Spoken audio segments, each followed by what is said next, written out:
सुप्रभात बच्चों, कैसे हो। इससे पहले हमने स्पर्श पाठ्य पुस्तक के गद्य भाग बड़े भाई साहब और डायरी का एक पन्ना पाठ किए। अब आज मैं आपको स्पर्श के पद्य भाग का पहला पाठ कबीर की साखी करवाने जा रही हूँ।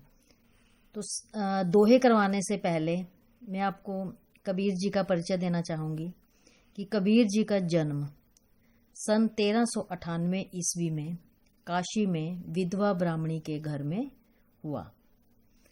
इनका लालन पालन नीमा और नीरू दंपति ने किया, जो जाति के जुलाहे थे। कबीर की भाषा को सदुकड़ी और पचमेल की खिचड़ी भी कहा जाता है, और क्योंकि इनकी भाषाओं में अरबी, फारसी, राजस्थानी, भोजपुरी, अवधी, पंजाबी भाषाओं का मिश्रण है।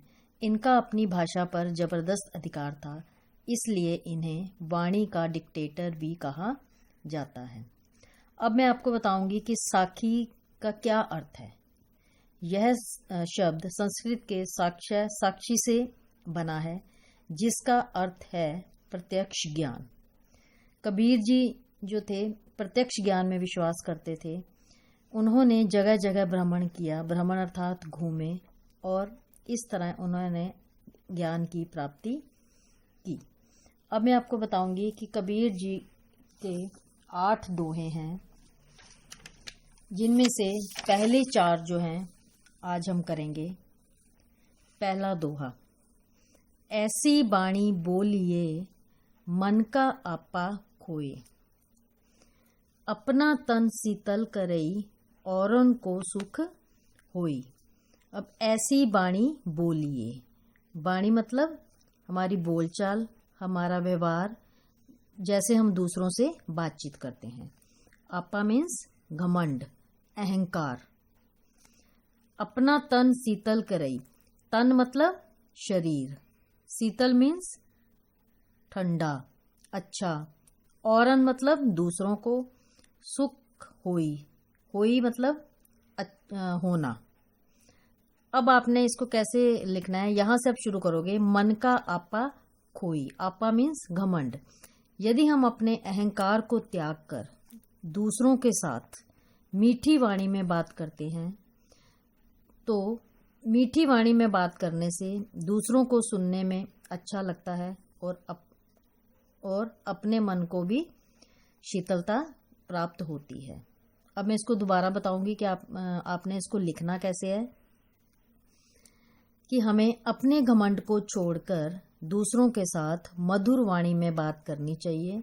मधुर वाणी में बात करने से दूसरों को सुख मिलता है और अपने मन को शीतलता प्रदान होती है। नंबर 2, कस्तूरी कुंडली बसई मृग ढूंढई बन माही। कस्तूरी कुंडली बसई मृग ढूंढई बन माही, ऐसे ही घटी घटी राम है दुनिया देखी नाही।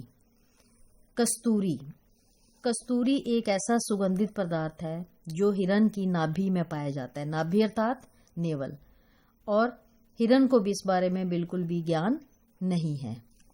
कुंडली मीन्स नाभि, मृग हिरन, वन मीन्स जंगल, घटी घटी, घटी घटी मतलब कण कण में, राम मतलब ईश्वर, दुनिया देखें नाही। तो इसको आपने कैसे शुरू करना है। कस्तूरी, कस्तूरी एक सुगंधित पदार्थ है जो हिरन की नाभि में पाया जाता है। मृग ढूंढई मन माही, लेकिन हिरन जो है इस बात को नहीं जानता और उसको जंगल में ढूंढता है और मारा मारा फिरता है। ऐसे ही घटी घटी राम है दुनिया देखें नाही। इसी प्रकार जो ईश्वर है वो सर्वव्यापी है, हर जगह है, हर इंसान के अंदर आत्मा रूपी ईश्वर है, लेकिन जो दुनिया है वो उसको इधर उधर अर्थात मंदिर मस्जिदों में ढूंढता है। अब मैं दोबारा इसके बता रही हूँ कि आपने इसको कैसे लिखना है। कि कस्तूरी एक सुगंधित पदार्थ है जो हिरन की नाभि में पाया जाता है, लेकिन हिरन इस बात से अज्ञान है और वह इसे जंगल में ढूंढता है, मारा मारा फिरता है, यहाँ तक कि अपने प्राण भी त्याग देता है। इसी प्रकार ईश्वर जो है हर सृष्टि के कण कण में है, हर जगह व्यापक है, लेकिन दुनिया जो है उसे मंदिर मस्जिदों में ढूंढती है। जब मैं था तब हरि नहीं, अब हरि है मैं नाही। सब अंधियारा मिटी गया, जब दीपक देखा माही। जब मैं था, मैं अर्थात घमंड, जब तब हरि नहीं, हरि अर्थात ईश्वर, अर्थात जब हमारे अंदर घमंड होता है तो हमें ईश्वर की प्राप्ति नहीं होती। अब हरि है मैं नहीं, और जब मेरे अंदर से अहंकार मिट गया तो मुझे ईश्वर प्राप्त हो गए। सब अंधियारा मिटी गया, यहाँ पे अंधियारा बताया, अंधियारा का अर्थ होता है अंधकार, लेकिन यहाँ पे अंधियारा का बताया गया अज्ञान रूपी अंधेरा। जब दीपक देखा माही, दीपक अर्थात दिया, तो ज्ञान रूपी दीपक। यहाँ पर आपने दो चीजों का ध्यान रखना है। अंधियारा मतलब अज्ञान रूपी अंधेरा, दीपक मतलब ज्ञान रूपी दीपक। अर्थात जब हमें ईश्वर का ज्ञान हो जाता है कि ईश्वर जो है वो हर जगह है, हर इंसान के अंदर आत्मा रूपी ईश्वर है, तो ज्ञान रूपी दीपक। अब मैं दोबारा इसे बता रही हूँ कि जब मैं था तब हरि नहीं, जब मुझ में घमंड था तो मुझे ईश्वर की प्राप्ति नहीं हुई, और जब मेरे अंदर अज्ञान रूपी अंधेरा मिट गया तो मुझे ज्ञान रूपी दीपक अर्थात ईश्वर की प्राप्ति हो गई। सुखिया सब संसार है, खाए अरु सोवई। दुखिया दास कबीर है, जागई अरु रोवई। सुखिया, सुखिया अर्थात सुखी, सुखी व्यक्ति। दुखिया अर्थात दुखी व्यक्ति। खाई मतलब खाए, अरु मतलब और, दास मतलब ईश्वर का भक्त, रोवई मतलब रोना।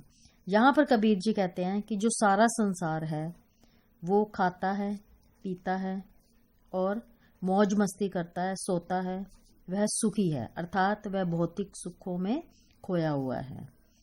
और यहाँ पर दास जो हैं वो कौन है? कबीर जी हैं। वह दुखी हैं। क्यों दुखी हैं? क्योंकि वो भगवान को, ईश्वर को पाना चाहते हैं। वह जागते हैं और रोते हैं। दोबारा इसे समझा रही हूँ, दोबारा बता रही हूँ कि कैसे लिखना है। सुखिया सब संसार है, खाए अरो सोवई। कि कबीर जी कहते हैं कि यहाँ पे जो सारा संसार है वो भौतिक सुखों में खोया हुआ है, खाता है, पीता है, मौज मस्ती करता है और वह सुखी है। जो दास कबीर जी हैं वो ईश्वर को पाना चाहते हैं और ईश्वर के पाने के लिए वह जागते हैं, रोते हैं, इसलिए वह जो है दुखी हैं। मुझे उम्मीद है कि जो मैंने आज ये चारों दोहे करवाए हैं आपको समझ आ गए होंगे। आपने इसको कॉपी में कैसे करना है, पहले दोहा लिखना है, दोहे के बाद जो है उसकी व्याख्या लिखनी है। तो इसी तरह आज आप चारों दोहे जो है वो अपनी अपनी कॉपी में लिखेंगे। धन्यवाद।